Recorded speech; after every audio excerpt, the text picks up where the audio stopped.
네, 첫 번째 시간입니다. 미래에셋증권 장희성 지점장님 모시도록 하겠습니다. 안녕하세요. 네, 안녕하세요. 예. 반갑습니다. 반갑습니다. 네. 월요일의 네. 남자 장혜성 지점장님. 예. 네. 자, 오늘도 어디 갔다 오신 것처럼 좀 맹활약 중이시죠? 예, 아유, 네, 요즘 뭐 피부가 달라집니다. 네. 장난이 화장이 점점 두꺼워지고 있어요.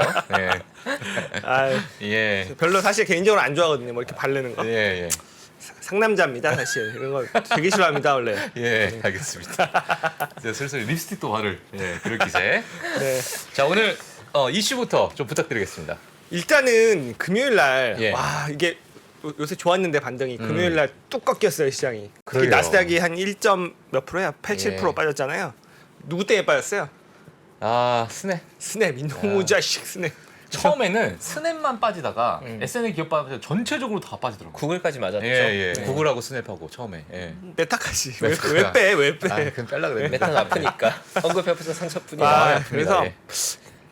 다 거두절미하고 스냅부터 봐야 될 것 같아요. 알겠습니다. 그래서 스냅 때문에 어쨌든 좋던 시장이 좀 빠졌고 네네. 이게 이어질 건지 왜냐면 이번 주에 어쨌든 다 결론이 납니다. 그죠? 내일 알파벳, 그죠? 그렇죠. 모레 메타, 음. 그죠? 내일은 또 뭐 마소까지 같이 음. 그리고 뭐 다 나오죠 이번 주에. 애플. 그래서 애플, 그다음 아마존 다 목요일 뭐 다 정말. 나옵니다.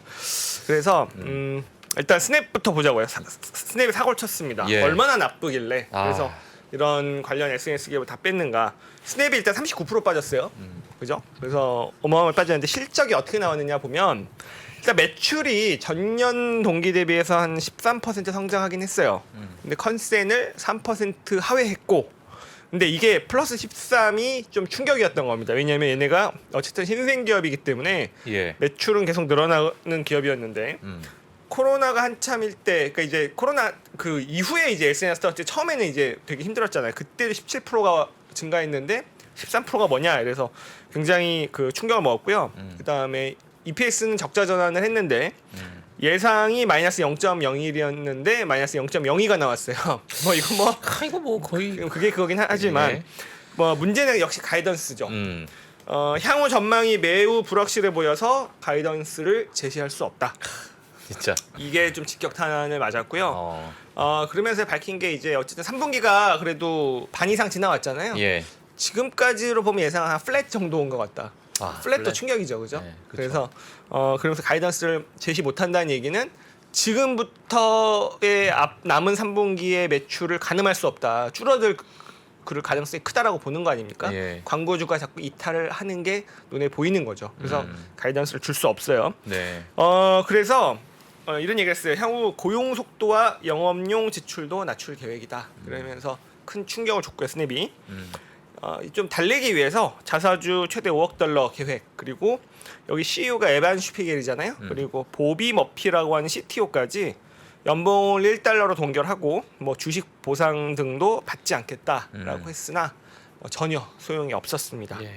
그러면서 아까 말씀드렸듯이 뭐 메타가 7.59, 알파벳이 5.63% 빠졌고 핀터레스트 13% 빠지고 뭐 이런 관련 기업들이 뭐 엮여서 줄줄이 빠졌죠.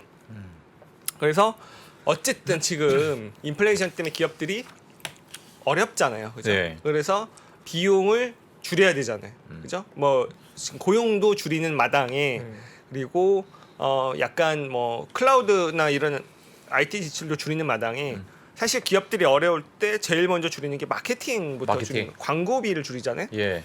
그게 이제 그 기업들이 지갑을 닫고 있는 게 딱 스냅에서 보인 거 아니냐 하면서 탁 빠진 거예요. 광고로 먹고 사는 기업들이. 그런데 그러면은 지금 궁금하죠. 뭐 알파벳이랑 메타 뭐 얘네도 지금 혹시 그러니까요. 잘 못 나올까봐. 예. 그 다른 아이비들 얘기로는 좀 스냅 자체 문제의 가능성을 더 높게 보는 것 같습니다.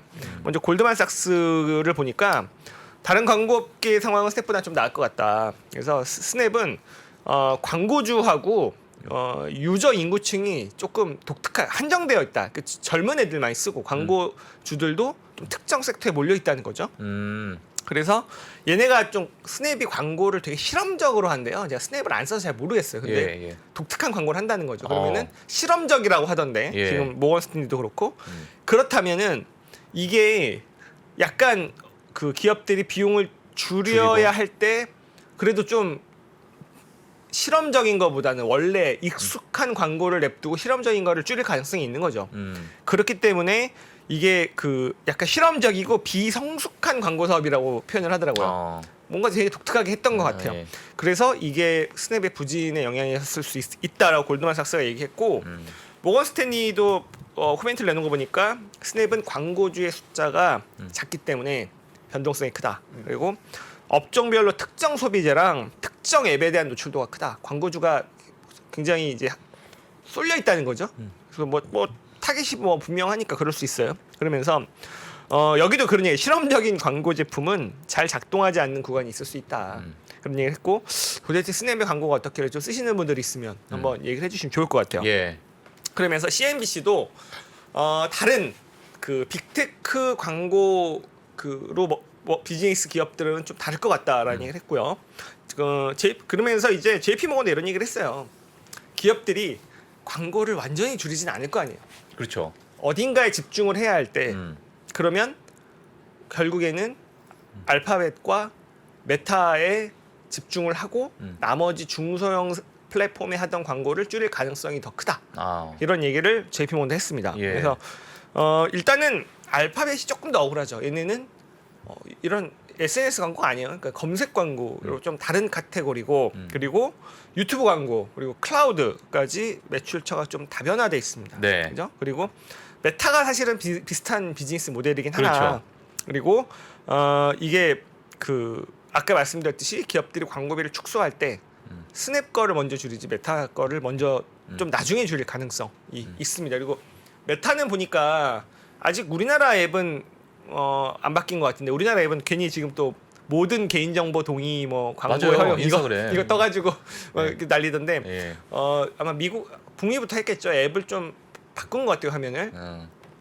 그냥 이제 그 내 친구들이 올린 글이 보이는 피드랑 예. 추천 그런 알고리즘으로 보이는 피드가 두 개가 나눠져서 조금 머무르는 시간을 많게 할 수 있는 그런 변화가 좀 있었던 것 같습니다. 예. 메타는 그런 것들을 보면서 결국 증명되겠죠. 뭐 내일 밤부터 오늘 밤 말고 내일 밤부터 알파벳 실적부터 그리고 그 다음 날 메타 실적 나오면서 증명은 되겠으나 조금 과도한 우려 있을 수는 있다. 예. 그러나 이 기업들이 어쨌든 모든 빅테크가 다 해당하는 건데 매출의 절반 이상이 해외에서 발생을 하니까 달러 강세에 대한 영향은 분명히 있을 거고요.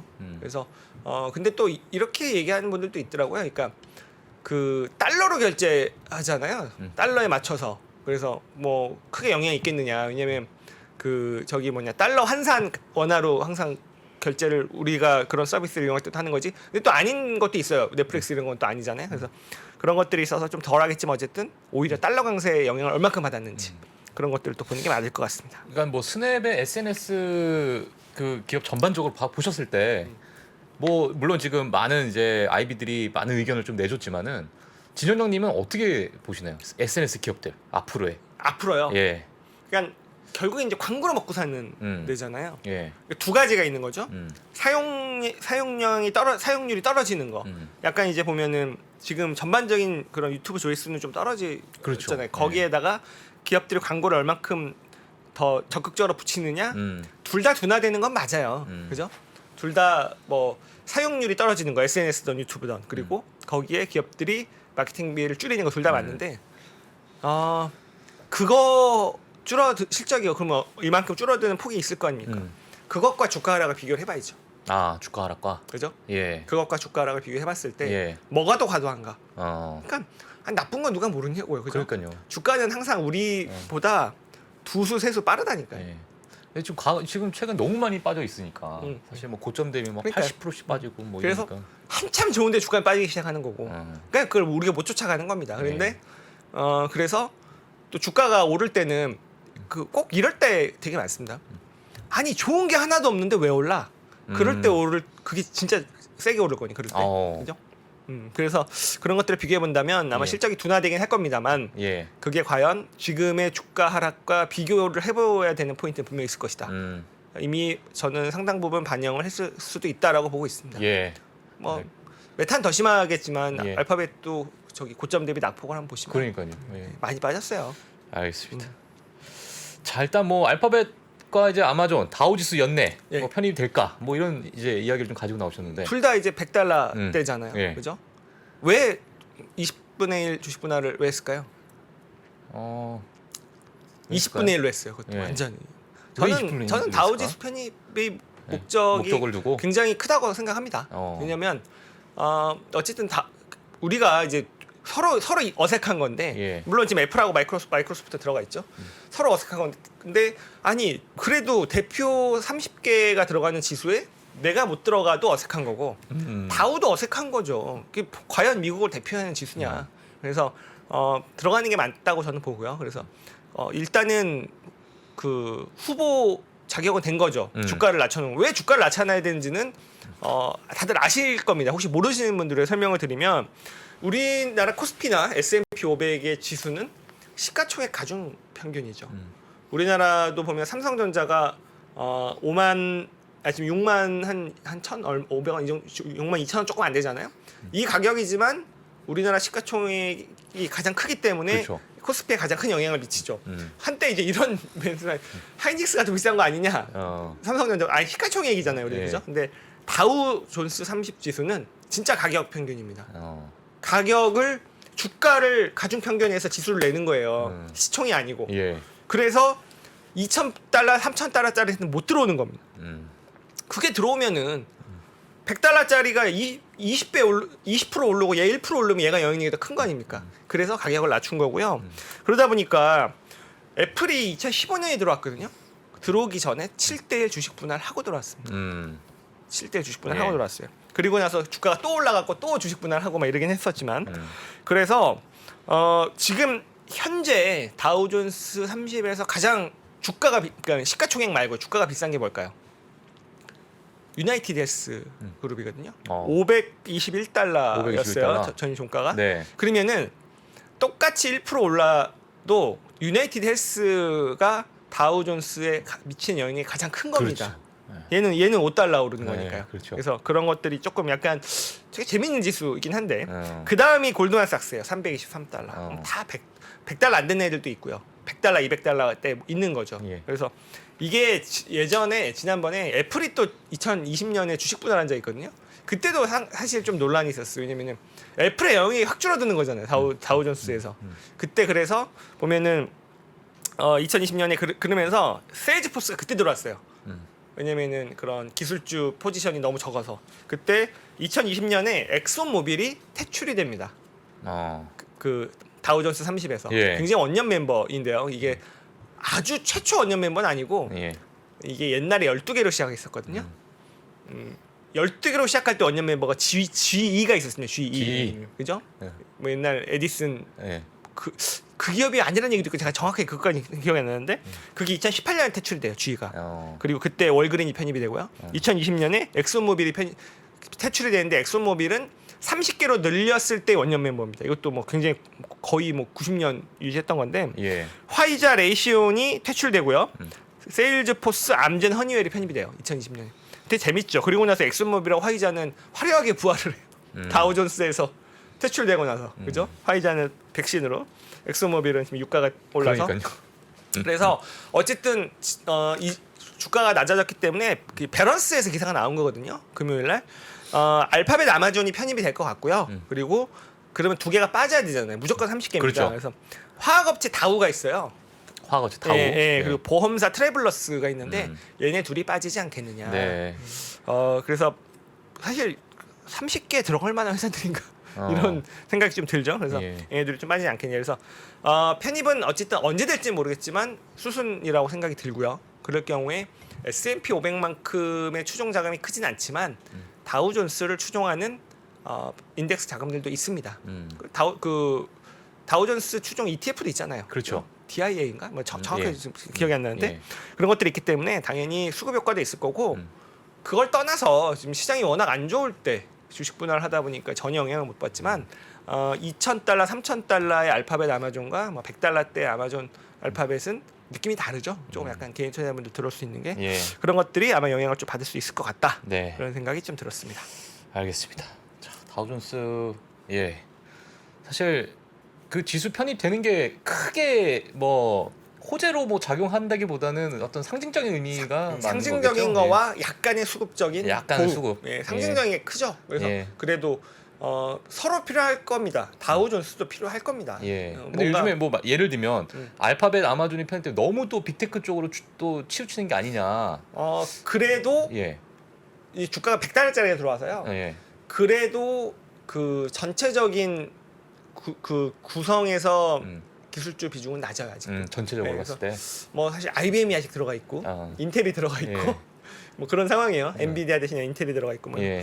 그런 것들이 좀 봐야 될 것 같고 이게 언제 되느냐 그 정해진 건 없어요. 그러니까 왜냐면은 2020년에는 8월에 됐고 2018년에는 6월에 됐어요.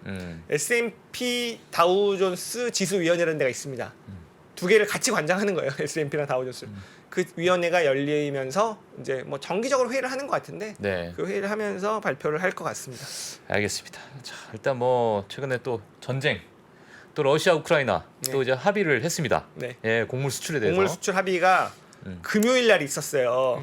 근데 이게 또 막 또 얘기가 토요일 날 러시아가 5대 사항의 미사일 또 그러니까요. 공격을 했어요. 예. 그래서 일단 대표적인 게 이제 이제 어떤 합의인지 먼저 말씀드리면 예. 우크라이나 대표, 러시아 대표 그리고 튀르키예의 이제 에르도안 대통령 그다음에 유엔 사무총장 넷이 그 터키 이스탄불의 대통령궁에서 이제 모여서 흑해 항로를 통해서 우크라이나산 곡물을 수출할 수 있도록 합의를 한다라고 서명을 다 했습니다. 네. 그리고 나서 그래서 그날 금요일 날뭐 일단 상징적인 게 밀이잖아요. 밀이 800센트에서 750센트까지 떨어져서 한 751센트 이 정도로 끝났어요. 예. 근데 지금 선물에서는 또 한 3%, 한 780센트까지 좀 오르더라고요.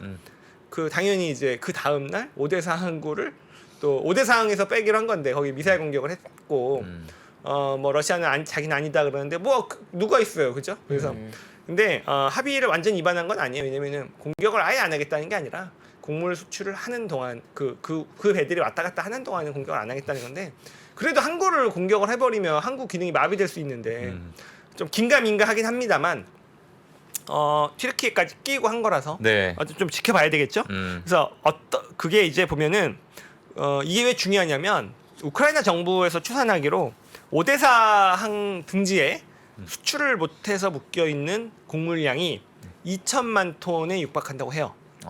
어마어마한 양인데요. 이게 어느 정도 양이냐면 물론 뭐 밀, 옥수수, 보리 뭐 이런 것들 다 있겠지만 올해 우크라이나에서 예상되는 밀의 생산량이 2천만 톤입니다. 올해 1년 동안. 네네. 작년에 3,300만 톤인데 올해 2,100만 톤이에요. 예. 그러니까 3,300만 톤이었는데 줄어드는 거죠. 그거에 육박하는 2천만 톤 정도가 수출을 못 하고 있다는 거죠. 그래서 이게 우크라이나의 글로벌 교역 점유율을 보면 옥수수가 14%, 글로벌 교역에 밀이 9%, 보리가 10%, 해바라기요 43%예요. 그래서 굉장히 중요한데 이게 지금 이제 나오는 거죠. 네. 근데 어떤 합의 사항이냐면 그 이제 5대 상해 곡물 운송선이 이동할 때 러시아군은 공격을 중단한다. 그리고 또 운송선이 5대 사항 근처에 기뢰가 많이 깔려 있을 거 아닙니까? 전쟁 중이니까. 그러면 기뢰 없는 데를 샥샥샥샥 피해서 가야겠죠. 그 길을 누구야 우크라이나 함정이 인도한다. 왜냐면 우크라이나에서 깔아놨을 거 아니에요, 그죠? 그래서 못 쳐들어오게. 그래서 그 다음에 러시아 측이 뭘 우려하겠어요? 배가 왔다 갔다 하면 거기에 뭘 싣고 갈 수 있죠? 무기. 네. 그거를 터키가 검사하기로. 그래서 터키가 낀 거예요. 제3국이. 터키가 뭐 러시아랑 친하기도 하고. 예. 그래서 근데 또 그러면서 나토기도 하고, 그죠? 그래서 이제 낀 거예요. 그래서 이게 그렇게 한 건데 그러면은 어쨌든 농산물 가격이 안정되는 효과가 있는 건데 네. 지금 뭐 많이 떨어져 있는 밀이 다 떨어져 있었단 말이에요. 그죠? 네. 뭐 그 밀 가격도 1,400센트까지 올랐던 게. 네. 그죠? 이미 800센트까지 떨어졌고 750센트면은 지금 다시 780센트로 좀 오르긴 했지만 전쟁 전의 가격이에요. 전쟁 전의 가격. 그럼 사실 곡물 가격은 뭐 지금은 부담된 수준은 아닌 거죠. 이미? 떨어졌어요. 네. 그죠? 그래서 미리 가격을 올려놓은 뭐 음식 업체들은 좀 웃을 수도 있고, 근데 왜 이렇게 곡물 가격은 미리 안정화되었을까? 보면 우리가 생각하는 위기가 과장됐을 수도 있고, 그죠? 그리고 러시아산 곡물도 중요한데 이 곡물들이 뭐 그 유럽이나 이런 데서 수입을 안 해도 다 어디로 갔을까요? 중국, 인도로, 그죠? 그렇죠. 인도도 사실 순수출국이긴 한데 약간의 아니지. 인도가 생산국이긴 하나 또 부족하다. 인구가 많아서. 예. 네. 그래서 이쪽으로 다 갔겠죠. 그죠? 그러면서 그러면은 중국이 왕창 샀으면 원래 중국이 사던 그 판매자는 딴 데 팔아야 될 거 아닙니까? 그렇죠. 그런 식으로 좀 이렇게 다 유가도 마찬가지인 것 같고 네. 그런 식으로 도는 것 같고요. 그렇게 못 도는 건 천연가스밖에 없어요. LNG랑 파이프라인 가스랑 이게 다르기 때문에 예. 내가 LNG 터미널이 없으면 액화 기화 터미널이 없으면 못 파는 그것만 있는 거고. 그래서 그리고 또 전 세계 빈 땅마다 농부들이 다 경작을 했을 거고. 자본주의가 이런 게 위대하다라는 건데 그럼에도 이번 수출길이 뚫리는 게 되게 중요한 이유가 있습니다. 왜냐하면 우크라이나 농부들이요 수출을 못하고 2천만 톤이 쌓여 있으면 어떻게 되겠어요? 그걸 못 팔면 뭐가 없어요? 이거 뭐 이거 못하면 이게 없다고 이게 그러면은 내년도 농사 어떻게 지냐 이거죠. 네. 그래서 중요한 겁니다. 수출을 해서 돈을 받고 다시 파종을 해서 농사를 또 져야 되는 게 중요한 거죠. 네. 그렇다면 그 농산물 가격 안정도 중요하겠지만 과연 이 움직임이 화해 제스처로 볼 수 있느냐? 정말 그랬으면 좋겠지만 모르겠습니다. 아닐 수도 그렇죠. 있어요. 예. 오히려 어. 약간의 푸틴이 이제 전 세계 여론전을 하는 걸 수도 있습니다. 이걸 진짜 허용을 제대로 이행을 하면 그러면 인플레이션 내 탓하지 마라. 그죠? 여론전을 하는 걸 수도 있어서 오히려 전쟁을 더 길게 하기 위해서 이거를 풀어주는 걸 수도 있어서 야.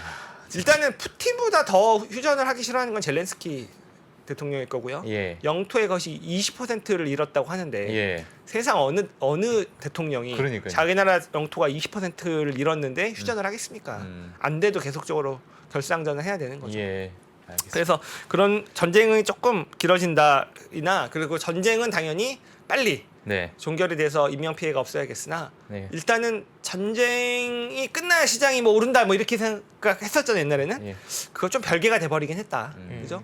곡물가격 내려오고 유가도 물론 유가 상한제 하면서 얘네가 보복 감산하면 다른 얘기지만 그렇지 않으면 지금 아침에 권순우 기자 방송에도 나왔는데 정제 마진이 30달러에서 2.7달러까지 떨어졌어요. 정제 마진이. 그리고 휘발유 재고가 이번 주에도 크게 올랐고요. 미국에 휘발유 수요는 또 여전히 그 낮은 수준. 그 드라이빙 시즌에 못 미치는 수준으로 또 수요가 발표가 됐습니다. 이런 것들을 보면 알겠습니다. 인플레이션이 분명히 잡히고 있다. 그렇게 좀 볼 수 있겠죠. 예. 뭐 또 이제 사실 지금 시간이 좀 얼마 없어서 테슬라의 그 CEO 리스크 네. 이제 불륜을 네네네. 네, 그 뉴스가 네. 오늘 가장 핫했잖아요. 네네. 네, 구글. 네. 예, 그 공동 창업자. 세이게 브린. 예, 세이게 브린. 전처. 그럼 어떻게 봐야 됩니까, 그거? 그 불륜. 그러니까 다양한 해석이 있는데 이거 예. 말 잘못하면은 이거 매장되는 거라서 그래요? 안타깝게 생각을 하고 안타깝다. 있습니다. 안타깝게 생각을 하고 예. 있고 근데 내자로 안타깝다. 왜냐면은 뭐 대단한 그냥 뭐 참 대단한 친구인데 뭐 일에 좀 집중했으면 좋겠는데 예. 에너지가 너무 넘치는 사람이라 그래도 좀 지킬 건 지켰으면 좋겠다. 그러니까요. 네네. 예, 하여튼 뭐 이런 어떤 CEO 리스크를 좀 품고 있지 않나 최근에 테슬라 같은 경우에 뭐 이런 생각이 좀 듭니다. 근데 또 지금 선물은 올라요? 또 시간에는 테슬라는 올라오고 올라요. 있어요? 테슬라가 어쨌든 그 우리 정희석 이사 방송에서 봤듯이 하반기 예. 너무너무 기대가 되고요. 예, 어제 물론 상승폭을 금요일 날 상승폭을 줄이긴 했지만 예. 거의 유일하게 플러스로 끝난 기술주이기도 하고요. 뭐 나 괜찮을 것 같아요. 알겠습니다. 가장 큰 고비는 지난 것 같습니다. 2분기 실적이 가장 큰 고비였으니까. 네. 이건 뭐 글로벌 라이브와 상관없지만은 김연아 선수가 또 결혼한답니다. 예. 그래서 그 이제 대한민국 3대 도둑이 완성이 됐던데요. 근데 너도 그 연정훈하고 비하고 예. 이제 그 친구. 그 친구. 네. 예. 군대 가라. 군대 안 갔는데. 근데 안 가. 알겠습니다. 예. 자, 오늘 첫 번째 또 저희 장혜성 지점장님과 시황에 대해서 또 얘기를 했고요.